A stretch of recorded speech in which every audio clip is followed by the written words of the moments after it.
Vamos a continuar con nuestra reunión. Y bueno, hoy hay un mensaje muy importante. Conforme vamos desarrollando esta serie, cada mensaje va tomando más intensidad y el de hoy no va a ser la excepción. Por eso requiero que ponga mucha atención, que apague el celular, ¿verdad? Apáguelo, manténgalo en silencio, ponga atención, concéntrese. El mensaje de hoy se titula En amor y obediencia. En amor y obediencia. Hemos estado viendo lo que 1 Pedro 1:16 enseña, este mandamiento que dice: sean santos porque yo soy santo. Es un mandato, y este versículo es un mandamiento muy claro a una vida de obediencia. Cuando nuestra voluntad está en plena conformidad con la de Dios, el mandamiento no será gravoso. Como lo dice Romanos 7:12, porque el mandamiento es santo, es justo y es bueno. Bajo la ley mosaica, la obediencia se miraba como algo mejor que los sacrificios y que la grosura de los carneros. Es por eso que leemos en Deuteronomio 5:29 lo siguiente. Dice: ojalá siempre tuvieran tal corazón que me temieran y guardaran todos los días todos mis mandamientos, para que a ellos y a sus hijos, ¿cuál es la consecuencia? Les fuera bien para siempre. Este era un mandato de Dios al pueblo de Israel. Y la obediencia se prueba a través de la fe y del amor. Jesús dijo en Juan 15:10: el que guarda mis mandamientos, ¿cuál es el resultado? Permanece en mi amor. Así como yo he guardado los mandamientos de mi Padre y permanezco en su amor. Jesús relaciona la obediencia con la permanencia en su amor. Y eso es bien importante, porque una obediencia sin amor es simplemente acatar órdenes por obligación o por conveniencia. La obediencia revela lo que hay en nuestro corazón. Si nosotros le obedecemos, demostramos que lo amamos. Mateo 6:21 dice: porque donde está tu tesoro, allí estará también tu corazón. Como sea tu obediencia, así será tu amor. Es lo que nos enseña la Biblia. Una ilustración de esto es como aquella madre que le dice a su hijo: siéntate en la silla. Y el niño reprocha y dice: ¿por qué? Que te sientes en la silla, le dice mamá.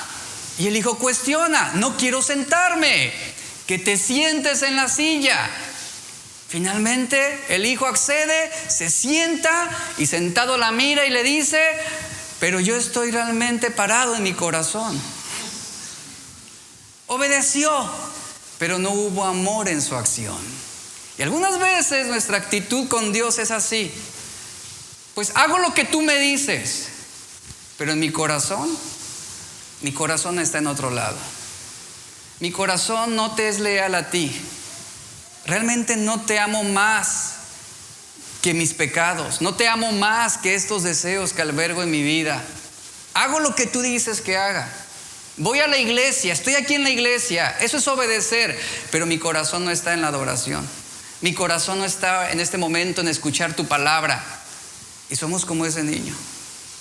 Y la resistencia está aquí dentro. Por ese motivo, sí, nuestra obediencia determina realmente cuánto lo amamos. Si lo obedecemos, estamos demostrando nuestro amor por Él. Y como sea tu obediencia, repito esto, como sea tu obediencia, así es tu amor por Dios. Y la obediencia sin amor se llama un tipo de legalismo. ¿Por qué? Porque estás cultivando disciplinas en tu vida para cumplir con ciertos requisitos.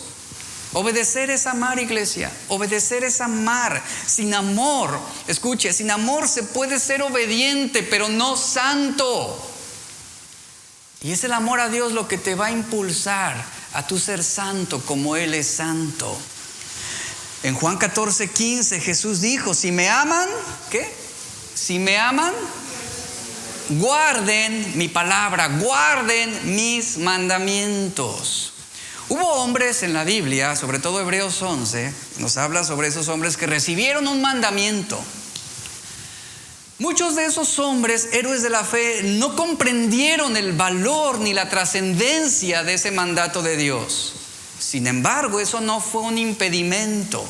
Ellos obedecieron y entregaron su vida. Y como dice Hebreos 11, algunos de ellos conquistaron reinos, hicieron justicia, alcanzaron promesas, taparon bocas de leones, sacaron fuerzas de debilidad, se hicieron fuertes en batallas, anduvieron errantes por los desiertos, por los montes y por las cuevas, y alcanzaron, dice, buen testimonio mediante la fe.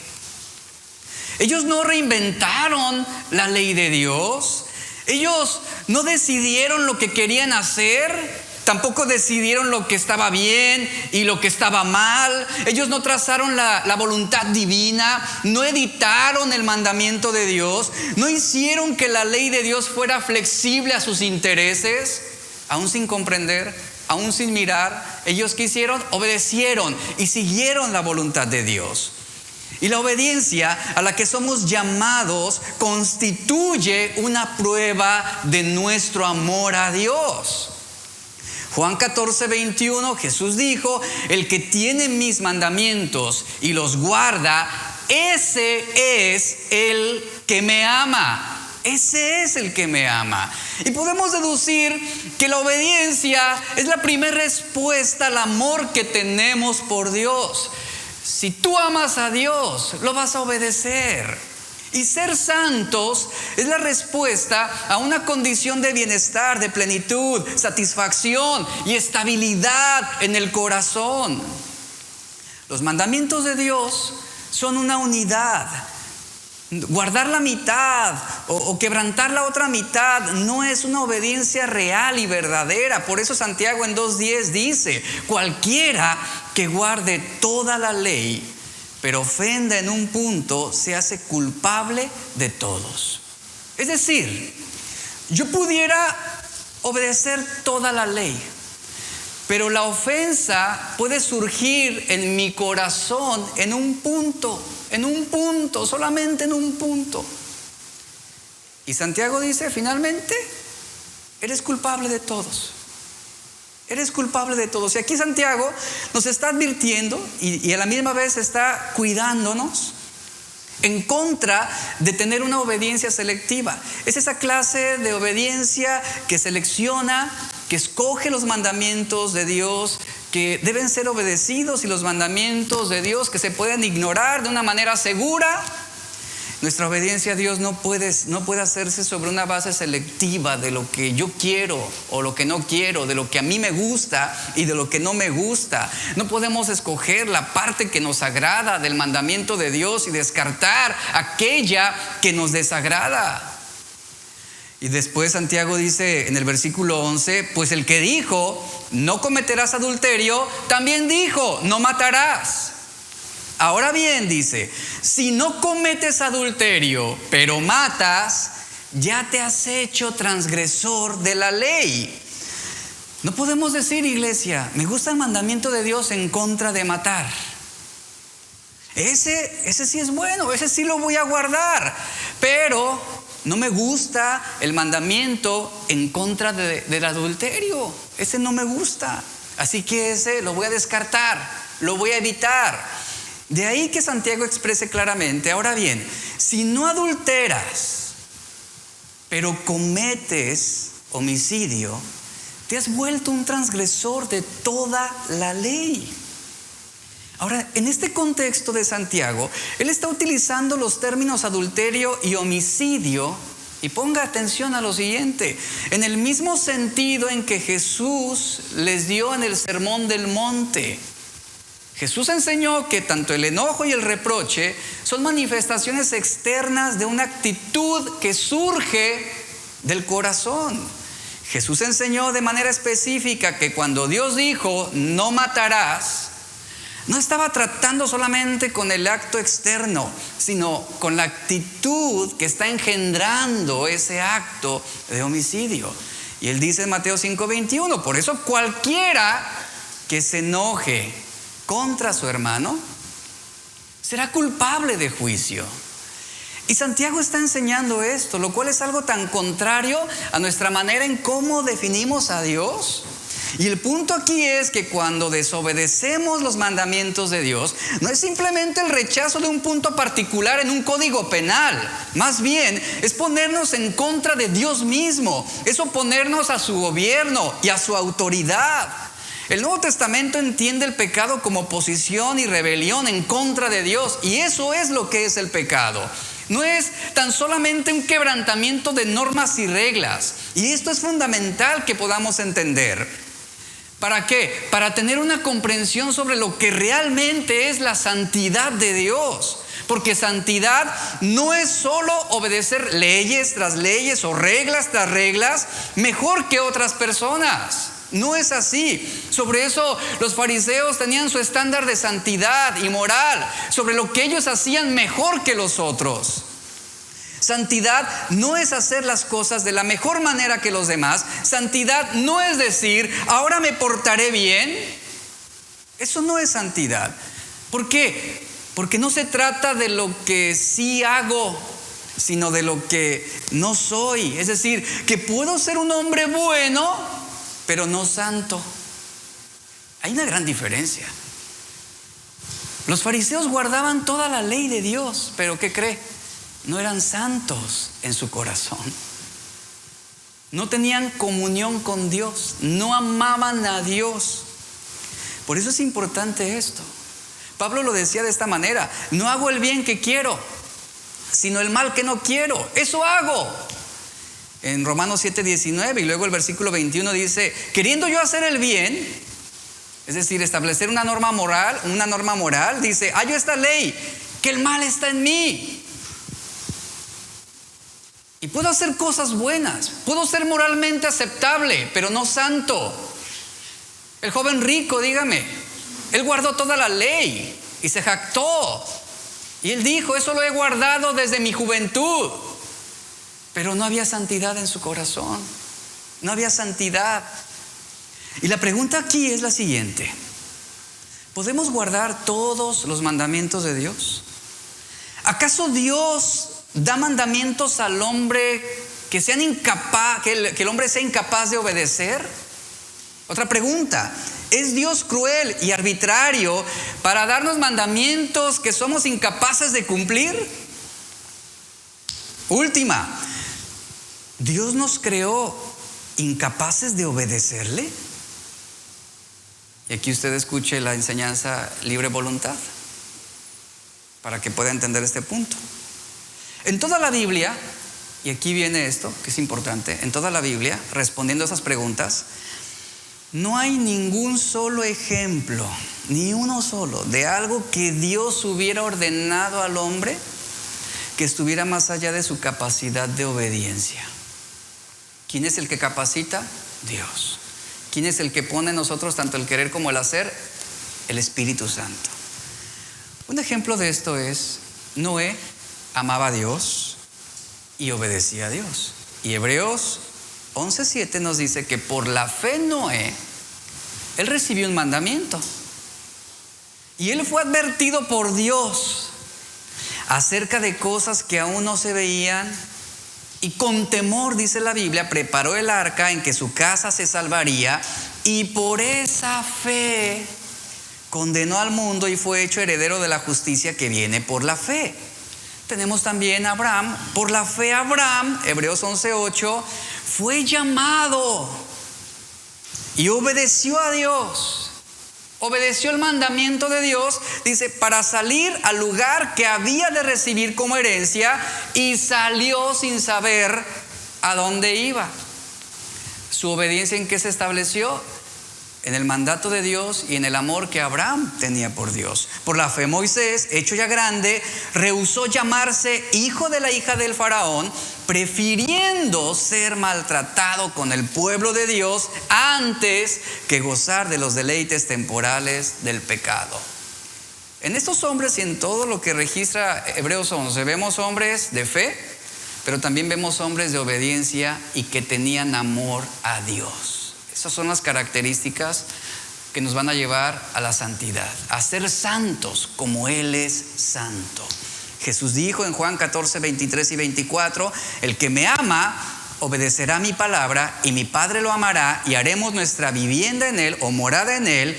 El que no me ama, vea la cláusula, ¿cuál es? El que no me ama no obedece mis palabras. Pero estas palabras que ustedes oyen no son mías, sino del Padre que me envió. Amor es una palabra que se expresa, escuche, se expresa en obediencia. Papás, si tu hijo te dice que te ama, ¿cómo lo va a demostrar?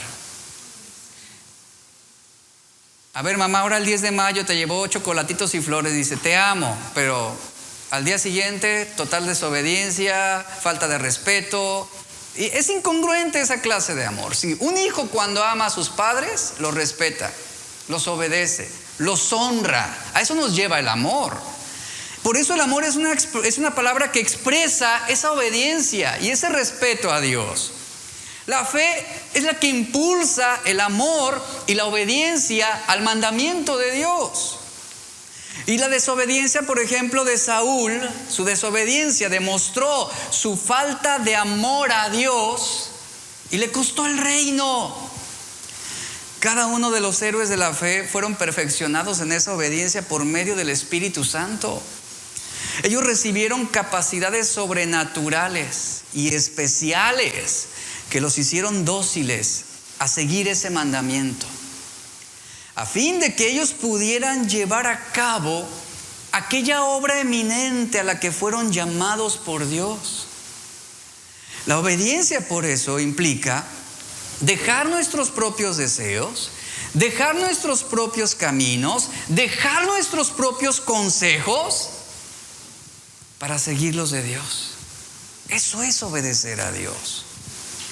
Esta es la debilidad de la que Pablo se gloriaba en 2 Corintios 12:9, para que reposara sobre mi vida el poder de Cristo.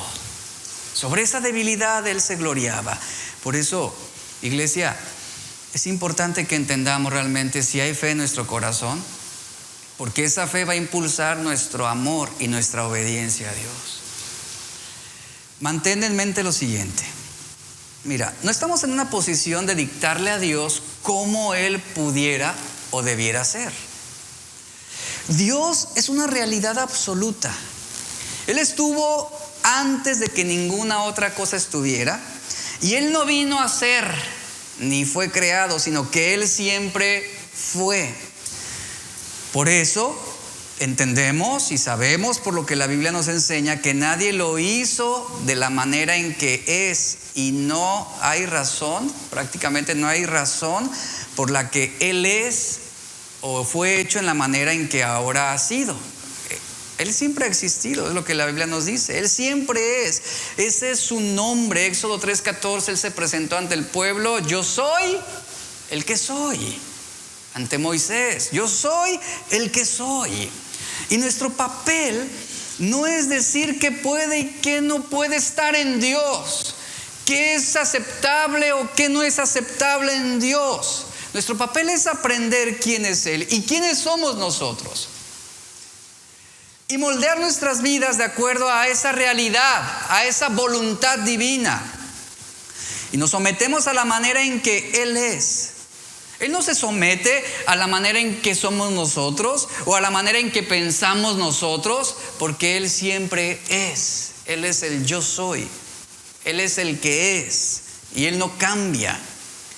El apóstol Pablo, sobre esta debilidad que tenemos a veces con respecto a nuestra interpretación sobre Dios, él dice en Romanos 8:26: de la misma manera, también el Espíritu nos ayuda en nuestra debilidad. No sabemos, dice, no sabemos orar como debiéramos. Él reconoce una debilidad ahí, una incapacidad. No sabemos orar como debiéramos porque malinterpretamos a Dios, o malinterpretamos su naturaleza, o malinterpretamos sus atributos o su voluntad.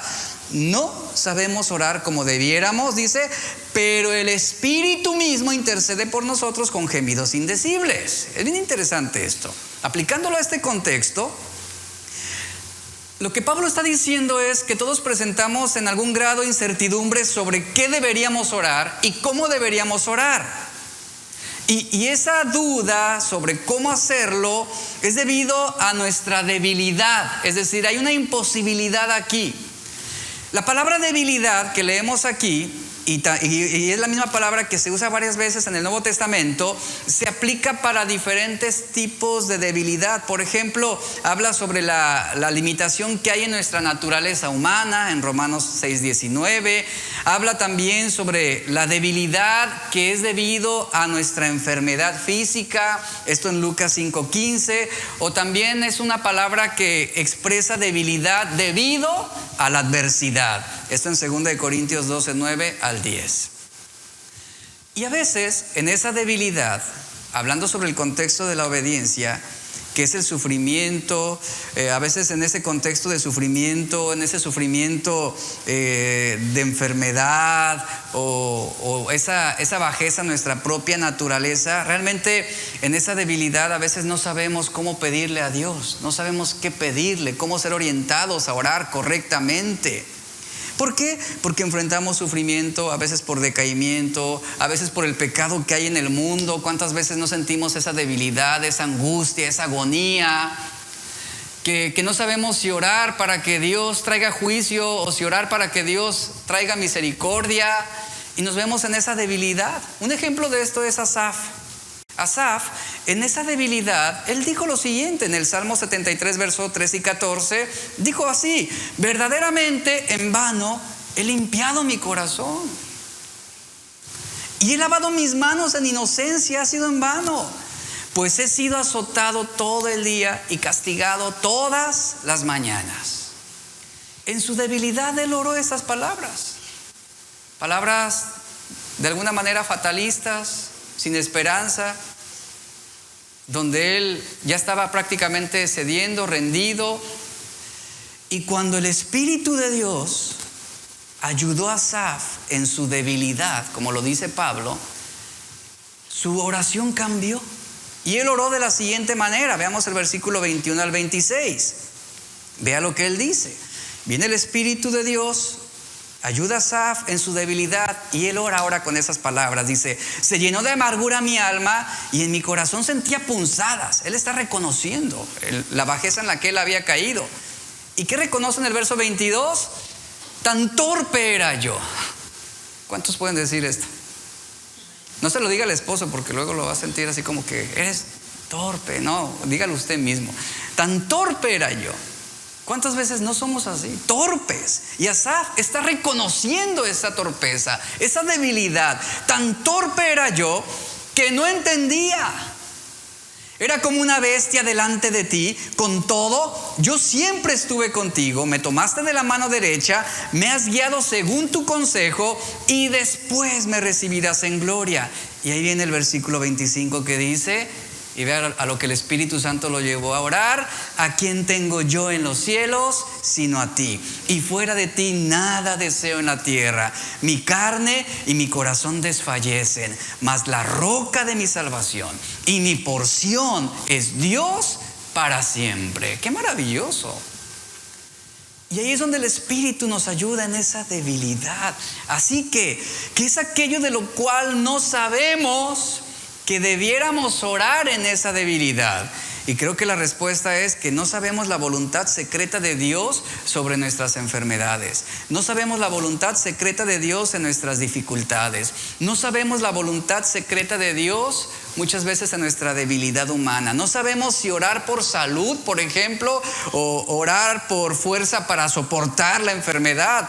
No sabemos qué orar, hacia dónde orientar esa oración. Por eso, en esa debilidad, ¿qué hacemos? Pedimos al Señor que nos ayude, que nos oriente. Cuando el Espíritu Santo nos ayuda en esa debilidad, nos ayuda a pedir como conviene. Y esa es una obediencia también en amor. Es en esos momentos de debilidad que la obediencia toma un sentido difuso. No sabemos cuál será el camino de Dios en esta enfermedad. No sabemos cuál será el camino de Dios en esta situación, en esta pérdida, en esta falta de trabajo, en esa prisión en la que estamos encerrados emocionalmente y sentimentalmente. Simplemente hay muchas cosas que no sabemos. Y lo único que nos queda aquí, lo único que nos queda es el camino de la obediencia. No necesitamos comprender la voluntad de Dios de una manera precisa y completa. Él nos demanda que nuestra obediencia. Pero luego nos vemos en esa disyuntiva donde decimos, pero es que no sé qué pedir, no sé hacia dónde orientar mis decisiones. Bueno, ¿qué nos dice Pablo? Aquí entra la intervención del Espíritu Santo. En esa debilidad tuya que ignoras cómo pedir, cómo orar, el Espíritu mismo, ¿qué hace?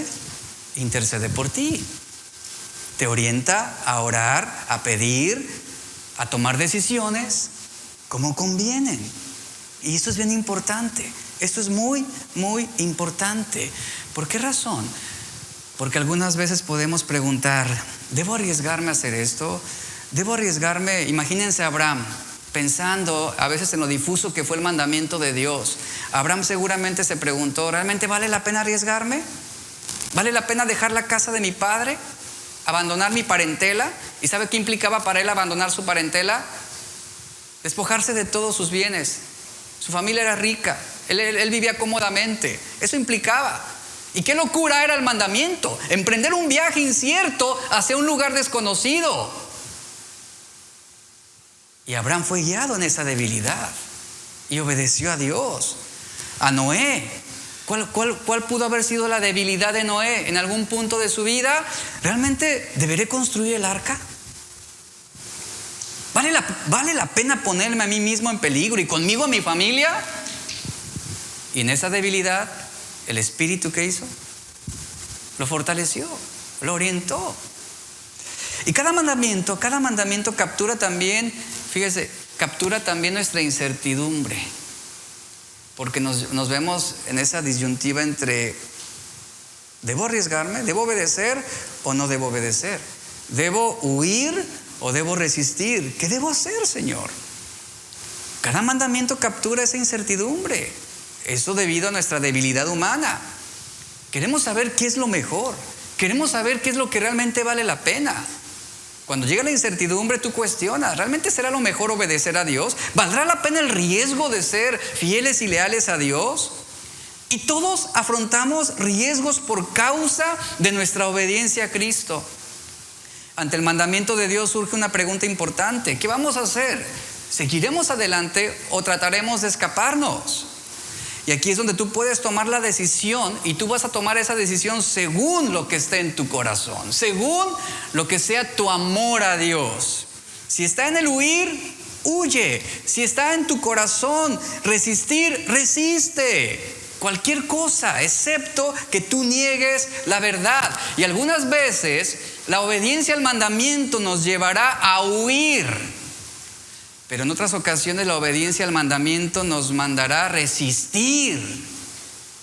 Por eso requerimos en esa debilidad que el Espíritu Santo nos enseñe, nos oriente. Aquel que huye tiene la garantía de saber que está huyendo porque se está santificando. Aquel que resiste tiene la garantía de saber que está perseverando en la voluntad de Dios, por difícil que esto pueda ser.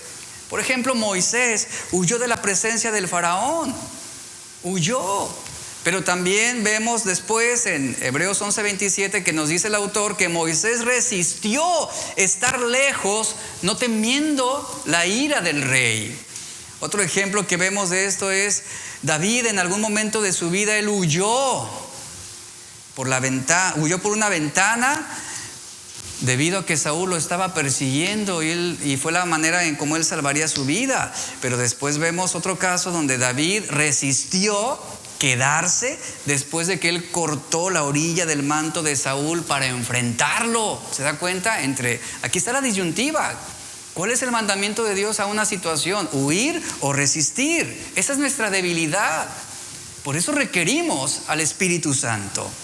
El apóstol Pablo, El apóstol Pablo también, en algún punto de su vida, él siguió el mandamiento de huir descolgado de un canasto, también para preservar su vida.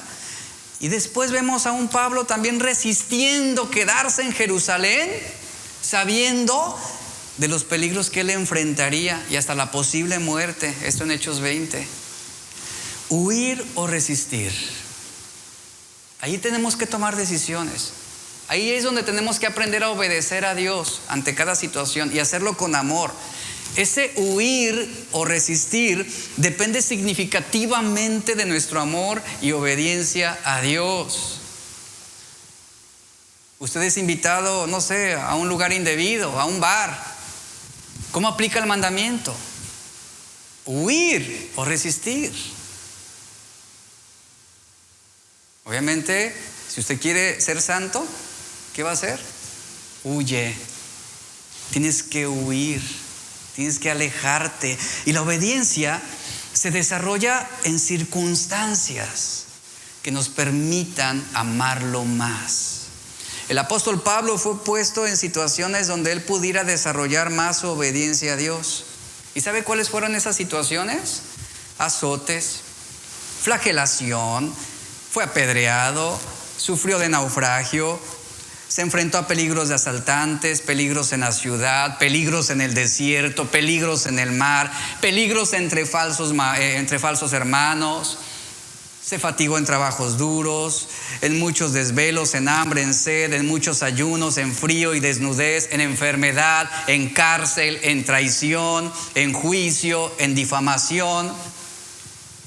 Él tuvo que aprender a seguir el mandamiento que algunas veces implicaba huir, pero muchas veces implicaba resistir. ¿Y Pablo qué dijo? Él dijo, ya no vivo yo, mas Cristo vive en mí. Esto significa que Pablo estaba teniendo presente la voluntad de Dios por encima de sus propios deseos personales. Pablo aprendió el mandamiento a ser santo. Y ese mandamiento lo llevó en situaciones particulares a huir, pero en otras ocasiones a resistir. Sean santos, como yo soy santo. Cuando se trata de ser santos, debemos ser capaces para discernir el peso a la obediencia del mandamiento. Vuelva a escuchar este versículo. Sean santos como yo soy santo. Sean santos. ¿Qué implica? Implicará en algunas ocasiones o en algunos momentos huir y en otros momentos implicará resistir. Una es la respuesta a una vida en santidad. Lo que sí es seguro es que tú no puedes huir del mandamiento de Dios. Tú no puedes huir de la voluntad de Dios. No puedes. Tú tienes que seguir en pos de su voluntad. José huyó corriendo, dice la Biblia, delante de la esposa de Potifar, que le dijo, acuéstate conmigo. Y esa elección, esa decisión, ¿qué lo hizo? Ser santo. Ser santo. Ante el decreto del rey, los amigos de Daniel, ¿qué hicieron? Resistieron.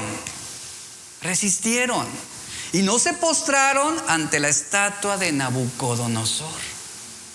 ¿Qué hicieron? Obedecieron el mandato, la voluntad de Dios y fueron santos. Fueron santos. El profeta Oseas no rechazó el mandamiento de tomar por esposa a una prostituta llamada Gomer, lo cual le causó terribles sufrimientos a este joven predicador. Obedeció el mandamiento. Job, ante la lucha de sus desgarradoras aflicciones, él no maldijo a Dios, resistió el mandato de Dios, la voluntad de Dios. La obediencia, iglesia, el ejemplo de esos hombres nos enseñan que la obediencia es amor, es amor. El egoísmo no te llevará a considerar la posición de los demás. El egoísmo no te llevará a considerar la voluntad de Dios. Te llevará a pensar en tu propia conveniencia, en tu beneficio, en tu felicidad, en tus planes, en tus sueños. La obediencia es amor, repito esto, y cumplir cada mandamiento es una manifestación de ese amor que tenemos por Dios. Por ese motivo, la obediencia, fíjese, y eso es bien interesante, por ese motivo la obediencia no es una demanda difícil que sea imposible de lograr. ¿Por qué razón? Porque seguir el mandato es una manifestación de ese amor. Pero el que no ama a Dios, dice 1 Juan 5:3, los mandamientos de Dios le son gravosos. Esa es la naturaleza de esa objeción, de ese rechazo a seguir el mandato de Dios. El amor se deleita en obedecer, nos enseña la Biblia. El amor se deleita en agradar a aquel que ama. Y 1 Juan 5:3 en una versión actual dice: amar a Dios significa obedecer sus mandamientos, y sus mandamientos no son una carga difícil de llevar, y abro paréntesis, para aquel que lo ama, para aquel que verdaderamente lo ama. El amor, dice la Biblia, y vea lo interesante de esto, el amor se deleita en ceder. Escuchen, maridos, el amor se deleita en ceder. Mujeres, el amor se deleita en sufrir. El amor se deleita en no hacer nada indebido, en no envanecerse, en no buscar lo suyo, en no guardar rencor. Por eso cuando se ama a Dios, se tiene la docilidad de obedecer el mandamiento de Dios. ¿Por qué razón? Porque el amor todo lo sufre, todo lo cree, todo lo espera, todo lo soporta. Por eso obedecer es ceder con amor y docilidad a la dirección que se nos está mandando. Ceder al esfuerzo muchas veces de no querer cambiar y resistir el cambio que viene de Dios. A eso nos lleva el amor. A eso nos lleva el amor. El amor de Cristo por la iglesia es un ejemplo claro. Fue la negación a su propia voluntad. Jesús se negó a sí mismo y se deleitó en esa obediencia. La obediencia va delante de cada mandamiento, siempre, siempre. Es amor obedeciendo por anticipado. Eso es guardar la ley de Dios, eso es amar la palabra de Dios. Los mandamientos de Dios no son gravosos, dice Juan, no son gravosos. Jesús lo dijo así, Mateo 11:30, mi yugo es fácil y ligera mi carga. Cuando Dios nos ordena algo, al mismo tiempo Él nos está dando la fuerza de voluntad, la capacidad en su gracia que es necesaria para satisfacer las demandas que nosotros debemos cumplir. De modo que el hombre, sobre este argumento, el hombre queda sin ninguna excusa o justificación ante su desobediencia. Es decir, que no podemos ir ante Dios y decir, no, es que no pude y no pude. No, ahí está el mandato. ¿Qué nos dice Pedro? Sean santos como yo soy santo. Este mandamiento está siguiendo al amor. Una vida sentada en ese mandamiento va a entrar en plena conformidad con la de Dios, eliminando toda barrera o todo impedimento. Y aquí entra el desafío. Queremos ser santos, somos llamados a la santidad. Amor y obediencia, amor y obediencia. Si tú evalúas las acciones de cada uno de los personajes en la Biblia, ellos aplicaron esto, amor y obediencia a Dios. Y en la mayoría de los casos, el mandamiento no fue gravoso. Pero cuando los hombres lucharon o contendieron contra Dios, es porque no había amor en sus corazones. Objetaban, cuestionaban. Quiero presentarte una imagen muy ilustrativa sobre esto que te estoy hablando, y vamos a tomar al pueblo de Israel como ejemplo. Israel necesitaba amar a Dios para obedecer su mandamiento y su voluntad. Muchos preguntamos y decimos, ¿por qué Israel fue así en el desierto? ¿Por qué cuestionaba a Dios? ¿Por qué constantemente caían en la idolatría? ¿Por qué tentaban a Dios? ¿Cuál es la respuesta? ¿Por qué desobedecían? Porque no había amor. No había amor por Dios, por eso era constante y generación tras generación era lo mismo. Porque no había amor en sus corazones. El amor no iba por delante del mandamiento, la voluntad de Dios. Cuando Israel sale de Egipto, ellos recibieron un llamado a obedecer a Dios sobre la norma de su santidad. Israel, y pon atención a esto, sígueme en lo que yo voy a estar hablando. Israel fue un pueblo que adoptó las costumbres egipcias durante ese cautiverio, esa esclavitud. Ellos adoptaron esas costumbres y tradiciones egipcias durante su cautiverio. Pasaron varias generaciones desde José hasta Moisés. Estamos hablando de cerca de 430 años. Su estancia en Egipto fue llena de duras situaciones, de malos tratos que los denigraban como pueblo de Dios. Y fueron pocos, muy pocos los israelitas que realmente fueron fieles a Dios y que no se contaminaron. Sin embargo, durante su peregrinar en el desierto, la mayoría seguía practicando, lo dice Pablo en 1 Corintios 10, seguían practicando la idolatría, la codicia, la fornicación, la murmuración y tentaban a Dios constantemente. La generación que salió de Egipto fue incrédula en su mayoría. Se olvidaron de Dios o no consideraban a Dios, más bien negaban al Dios verdadero que sus antepasados adoraron. Y ellos llegaron a crear sus propios ídolos y muchos de esos hombres y mujeres emprendieron el viaje por el desierto con su corazón lleno de ídolos. Y esto lo podemos corroborar como a los pocos meses de su salida, ellos comienzan a persuadir a Aarón con un impulso pecaminoso diciendo: haznos dioses que vayan delante de nosotros. Éxodo 32 nos habla sobre esto. Esto que sucedió con el becerro de oro fue una demostración de que el pueblo no estaba dispuesto a obedecer a un Dios que ellos no pudieran ver ni palpar. Ellos reconocían que el Dios de Moisés les había sacado de Egipto y reconocían que ese Dios se había manifestado con gran poder en su liberación. Sin embargo, su amor y su lealtad sería entregada a un Dios que estuviera a su alcance, un Dios que fuera confeccionado por ellos mismos. Es por eso que vemos cómo Aarón fue arrastrado al nivel del pueblo. Aarón cedió debido a su reputación con el pueblo y rechazó obedecer a Dios antes que agradar a los hombres. Cuando conocemos a Dios, por quién Él es realmente, esto afecta nuestros pensamientos, nuestras decisiones y nuestra conducta. Donde no hay conocimiento de Dios, y esto fue lo que sucedió con Israel, no hay una convicción sobre su omnisciencia ni sobre su omnipresencia. No hay convicción. Por eso, pecados como la idolatría, el adulterio, el orgullo, la poligamia y muchos más pecados prevalecieron en Israel generación tras generación. Por eso Israel siempre quería añadir dioses a su adoración a Jehová.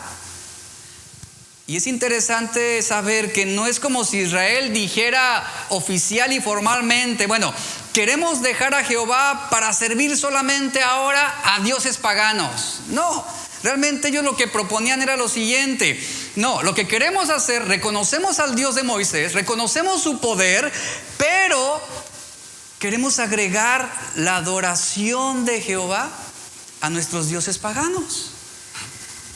Eso era lo que Israel quería hacer: agregar la adoración de dioses paganos a su devoción o a su asombro al Dios de Moisés.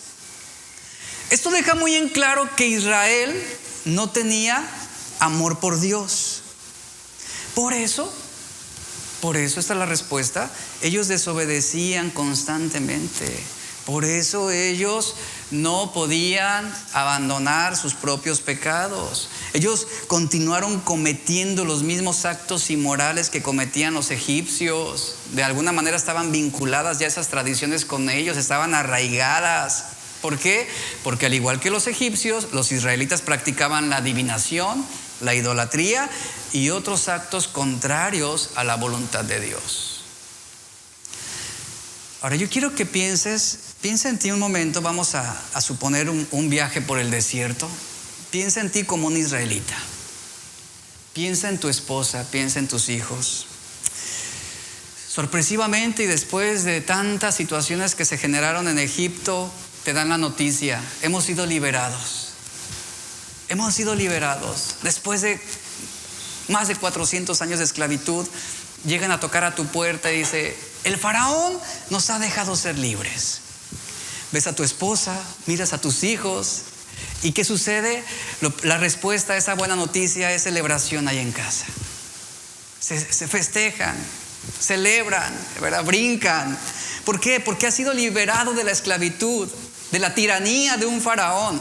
Sin embargo, aunque fuiste librado del faraón y de Egipto, sin embargo, no fuiste librado de la idolatría en tu corazón. Ese es otro punto importante. De todo el mal que había en tu corazón no fuiste librado. Y es bien importante ver cómo tus pensamientos son los primeros en moverse siempre. Tus pensamientos son los que inician el movimiento a la idolatría. Son los que llevan tu corazón hacia la murmuración y son los que llevaron tu corazón hacia la queja contra Moisés. Tus pensamientos son los que consienten tus malos deseos hasta que tu corazón cae en adulterio. Así, cuando tú imaginas la impureza, los pensamientos son quienes sostienen las imágenes de aquellos dioses que has creado en tu propia mente. Y lo que hace tu corazón es simplemente postrarse y adorar aquello que tú veneras en tu pensamiento. Eso sucedió con Israel. En ese éxodo, tú comienzas y celebras la liberación de la opresión del faraón, pero estás ignorando una opresión más peligrosa, la del pecado que está gobernando en tu corazón. Es un tiempo, sí, de celebración. Es un momento en que todo es fiesta, todo es alegría, libertad.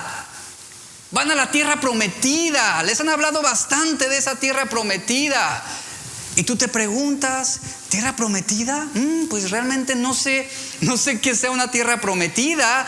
Lo único que sé es que pues nos han hablado de que es una tierra muy próspera. No sé qué sea lo que signifique, pero nos han dicho que es una tierra donde podremos cosechar, donde habrá leche y miel en abundancia.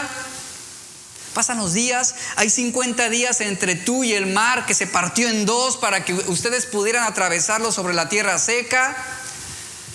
Pasaste sobre las aguas partidas en dos, junto con tu familia, junto con tus bienes, tus pertenencias, junto con tus hijos. Y ahí vas con tu familia. En esa revuelta de cerca de 2 millones de israelitas.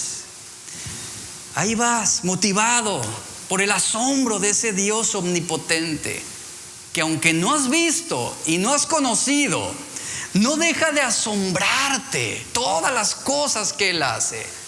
Sin embargo, el hecho de que seamos asombrados por el poder de Dios, sabemos que eso no cambia de ninguna manera el corazón de nadie. El que veamos una resurrección, eso no cambia en sí, ese milagro no cambia, no produce una transformación ni una regeneración en el corazón.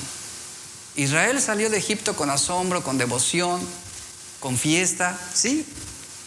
Ahora están en el desierto y escuchan a Moisés anunciar que dentro de 3 días se encontrarán con Dios. Es ahí donde entran muchas preguntas. Es ahí donde tú comienzas a preguntarte, ¿Dios? Ahora, recuerda que tú como israelita, tú posees la perspectiva egipcia de un Dios. ¿Y esto qué significa?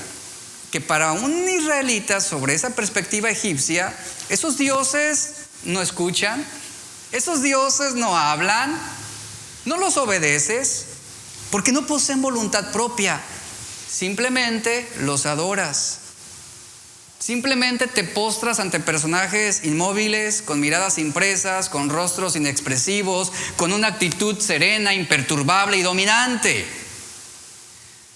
No poseen mandamientos, son dioses que no tienen leyes, dioses que no tienen deseos, dioses que no tienen voluntad. Su única grandeza de esos ídolos que tú conociste, la única grandeza de esos dioses está en su tamaño. Ya que los escultores egipcios imaginaron a sus dioses y al faraón de un tamaño mucho mayor que el de los hombres. Y la única grandeza que poseían, pues fue esculpida por la mano del hombre en granito, en mármol, en piedra caliza y en madera. Esa es tu perspectiva sobre Dios. Hasta ese momento solo has visto un poder indecible del Dios de tus antepasados. Pero no lo has conocido, nunca lo has visto, nunca has visto su rostro, no conoces su aspecto. Pero imaginas cómo será cuando tú recuerdas lo que Él hizo en Egipto antes de la salida. Tú conociste su poder y ahí, queriendo hacer una imagen mental sobre ese Dios de Moisés, tú comienzas a hacer esa memoria, ese recuerdo, y comienzas a traer a tu mente aquel día en que el agua se convirtió de color rojo, en que el río se convirtió en sangre. Haces memoria de aquel día cuando el río expulsó ranas, invadiendo todo el país de Egipto. Dices me acuerdo de aquella mañana cuando Aarón golpeó el polvo del suelo y de repente emergieron cientos y miles de mosquitos atacando a todos los egipcios. Y dices, bueno, sí, ningún dios egipcio ha hecho esas cosas. Ninguno. Y haces memoria de todo aquello que te asombró. Y recuerdas aquel día cuando el viento sopló y trajo una nube de langostas tan grande que cubrió el sol, dejó todo en oscuridad, y esas langostas se comieron todo lo verde a su paso. Y te vas hasta la última plaga y dices, esa nunca se me va a olvidar. Esa noche, en medio de esa situación ya agobiante en Egipto, ¿recuerdas cómo escuchaste un murmuro, un rumor de que estaba generando una tristeza colectiva, no solamente entre los egipcios, sino también entre los israelitas? Y esa incertidumbre que se estaba generando por ese rumor te infundió cierto miedo sobre esa última plaga que se estaba rumorando, esa plaga que traería la muerte de los primogénitos. Ves a tu hijo y dices, no, eso no puede ser posible. ¿Qué Dios es aquel que permite una situación como esta? Y haces memoria de aquel día, de cómo te sentiste de alguna manera desesperado, preocupado por saber si la sola sangre sobre el dintel de tu puerta evitaría que tu primogénito sufriera una muerte divina. Yo te pregunto, ¿tú habrás podido dormir esa noche? Seguramente ningún israelita durmió esa noche. Todos estaban ahí, al pie de la cama con sus hijos. La orden fue: pon sangre sobre el dintel de tu puerta y cierra la puerta y manténganse dentro. Eso fue todo. Y ahí estás al pie de la cama con tu hijo. No te separas de tu primogénito. ¿Por qué? Porque de alguna manera te sientes tranquilo en saber que estás ahí a su lado. Te mantienes cerca. Escuchas los latidos de su corazón, asegurando de que él sigue con vida. Escuchas su respiración y eso de alguna manera te mantiene en calma, te mantiene en paz. Pero la incertidumbre sigue, el desconcierto, el temor. Al amanecer te das cuenta que la sangre funcionó de alguna manera. Funcionó. Tu hijo sigue con vida, sigue respirando, se despertó, pidió desayunar hot cakes, waffles, ¿verdad? Dice, todo está bien aquí en casa. Pero de repente a lo lejos se escucha el gemir y el lamento desgarrador de familias egipcias que perdieron a sus primogénitos. Eso confunde. Pasa el tiempo, ya son libres, Llegó el día en que tú y el resto de Israel conocerán a Dios. Un Dios que solamente demanda obediencia y amor. Es de mañana y estás en tu tienda. Todo el campamento está ahí en sus tiendas. Y de repente miras al cielo y ves cómo las sombras en el día van creciendo, se van haciendo más amplias, se van extendiendo, van creciendo a tu alrededor, generando una oscuridad, cubriéndolo todo. El sol ya no brilla como antes lo hacía en otros días. Y ahí es donde tú te preguntas, dices, ¿qué sucede? ¿Qué va a pasar? Y mientras conversas con tu esposa y con tu propia curiosidad, algo de repente comienza a tronar y es un estruendo tan fuerte que es incontenible. No estás seguro realmente de lo que está pasando allá afuera, lo que está sucediendo sobre el monte, y ahí estás tú. Después de ese ruido, de ese estruendo, comienzas a ver los relámpagos por todas las nubes que hacen un centelleo intrigante. No hay lluvia detrás de los relámpagos, pero se escucha una trompeta que nadie está tocando, pero que es lo suficientemente fuerte como para que tú y todo Israel sepan que es un sonido estridente, imposible de lograr por un músico humano. Y ahí preguntas, ¿Dios? Recuerda, no lo conoces, no sabes su aspecto. Moisés invita a todo el pueblo a salir de sus tiendas para que vean y conozcan a ese Dios omnipotente. Todo el campamento sale de sus tiendas, papás, esposas, los niños, todos de la mano observando con cierto grado de temor. Ponte en esa situación. ¿Qué va a pasar? Te tiemblan las manos, el corazón te está generando una aceleración que sientes taquicardia. Miras a tu primogénito y dices, él está bien. Miras a tu esposa y dices, está bien, estamos bien. ¿Qué es lo que viene? ¿Qué es lo que sigue? Ahora están todos al pie de la montaña, lo suficientemente cerca como para ver que está envuelta en ese humo, un humo indescriptible, pero también estás lo suficientemente lejos como para sentirte seguro.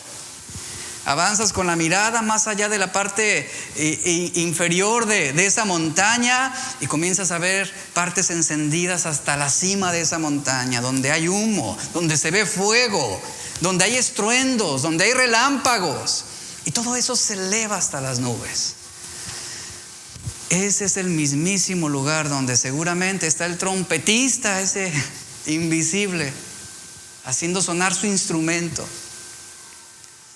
Y ahí tú estás empezando a reconocer la diferencia entre el Dios verdadero y el Dios de los egipcios, porque nunca habías tenido una experiencia como esa, jamás. Que a diferencia de los dioses en Egipto, la creación hace la voluntad de este Dios que está sobre la montaña. Este Dios que está manifestándose de una manera portentosa. Este Dios que parece estar por encima de todo y de todos. Un Dios que, aunque no lo ves, es distinto de los dioses de Egipto, productos de la imaginación solamente. Esos dioses en Egipto, concluyes, sí, se parecían a sus fabricantes porque también ellos habían sido creados, habían sido hechos. Pero este Dios que no conoces, que no ves, que no percibes su parecer, este Dios no espera nada menos que una obediencia reverente de tu parte. Este Dios que solamente espera de ti, de mí, un corazón contrito, un corazón humillado. Es todo lo que tú sabes hasta ese momento. Y en tu mente sigue dándote vueltas las plagas ahí, lo que sucedió, ese recordatorio de la clase de Dios que tú estás a punto de conocer. Oye, un Dios que puede usar ríos, que puede usar viento, que puede usar agua, insectos, reptiles, que puede usar hasta la muerte misma, la naturaleza misma en tu contra. Y ahí estás, observando cómo esa montaña está temblando, está conmocionándose, al igual que tu corazón, con esa incertidumbre de qué es lo que va a suceder, esa inquietud de hasta qué momento ese Dios se va a hacer presente de una apariencia quizás física, ¿verdad? Y en medio de los truenos, en medio de ese cielo encendido, en medio del toque de trompeta, lo único que alcanzas a ver es cómo Dios desciende de la montaña en fuego. Es lo único que tú ves, ese Dios, manifestándose en ese fuego. Si antes no estabas totalmente seguro, ahora lo sabes. Este Dios es santo. Este Dios es diferente a todos los demás dioses. Diferente a todo lo que tú habías conocido y ante quienes tú te habías postrado. Este Dios es único. Y tu corazón comienza a acelerar su palpitar y estás ante la presencia que no puedes ver cara a cara, y sin embargo sientes cómo ese Dios ha entrado en lo más recóndito y en lo más profundo de tu alma. Un Dios que tú no puedes encarar y decir: yo no he pecado, yo no he hecho lo malo. No puedes, porque esa manifestación de Dios está causando un quebrantamiento en tu alma. Después vemos cómo Moisés sube la montaña por segunda vez. Recibe la ley, desciende y hace conocer al pueblo cuál es la voluntad de ese Dios omnipotente y omnipresente. ¿Entiendes? En esa manifestación gloriosa, que Dios no era la montaña que se podía escalar, que Dios no era el fuego que podía extinguirse, que Dios no era esa oscuridad que al salir el sol declinaría, Dios no era la tormenta que el viento se llevaría. Moisés y el pueblo de Israel vieron con sus propios ojos lo que tú y yo solamente podemos conocer por la fe: la santidad de Dios. La santidad de Dios. ¿Y qué es lo que Él nos demanda? ¿Qué es lo que ese Dios le demandó al pueblo de Israel a través de todos estos años? Obediencia y amor. Sean santos como yo soy santo. Esa era la sola respuesta que el pueblo debía tener, debía mostrar a ese Dios. Obediencia, amor hacia la santidad. Después de escribir los 10 mandamientos en otras 2 tablas de piedra, esto es la segunda vez, dice la Biblia que Moisés descendió del monte, se para frente al pueblo y les dice, en Deuteronomio 10, 12 al 13, ahora pues Israel, dice, ahora pues Israel, ¿qué pide de ti Jehová tu Dios? ¿Qué es lo que pide Él de ti? Sino que temas a Jehová tu Dios, que andes en todos sus caminos. ¿Qué más dice? Que lo ames y sirvas a Jehová tu Dios. ¿Cómo? Con todo tu corazón, con toda tu alma, que guardes los mandamientos de Jehová y sus estatutos que yo te prescribo hoy, para que tengas prosperidad. ¡Wow! Increíble. Ese es el Dios que Israel estaba conociendo y que tristemente no tuvieron ese amor suficiente por Él, porque fueron incapaces de santificarse, fueron incapaces de obedecerlo. La obediencia, iglesia, va unida al amor. Si no amo a Dios, ¿cómo voy a respetar sus leyes? ¿Cómo voy a respetar sus deseos? ¿Cómo voy a hacer su voluntad? No puedo. La obediencia va unida al amor. Mi corazón será leal a lo que ama. Cuando amamos a Dios, la obediencia no será una acción, sino una respuesta. Una respuesta. Y sobre este contexto que le acabo de presentar, es por eso que 1 de Pedro 1, 14 al 16 nos dice: como hijos obedientes, obediencia, como hijos obedientes, no se conformen a los deseos que tenían antes de estar en esa ignorancia. Hablemos del pueblo de Israel en los tiempos de idolatría, en los tiempos de perversión, sino así como aquel que los llamó es santo, ese Dios que se presentó en esa montaña impresionante, así como aquel que los ha llamado es santo, sean santos también en toda su manera de vivir. ¿Cómo alcanzamos a ser santos en toda nuestra manera de vivir? A través de la fe la obediencia y ese amor a Dios. Es así como alcanzamos ser santos en toda nuestra manera de vivir. Y finalmente el texto dice: sean santos porque yo soy santo. Ese es el desafío que nos está dejando esta serie: fe, obediencia y amor. ¿Cuál va a ser tu respuesta ante ese Dios omnipotente, ante ese Dios omnisciente y omnipresente? Él conoce todo lo que somos. Y vamos a terminar ese tiempo adorando a Dios con este último canto, y vamos a entregarle nuestros corazones. Estamos ante la santidad de Dios cada vez que lo adoramos. Póngase de pie, por favor.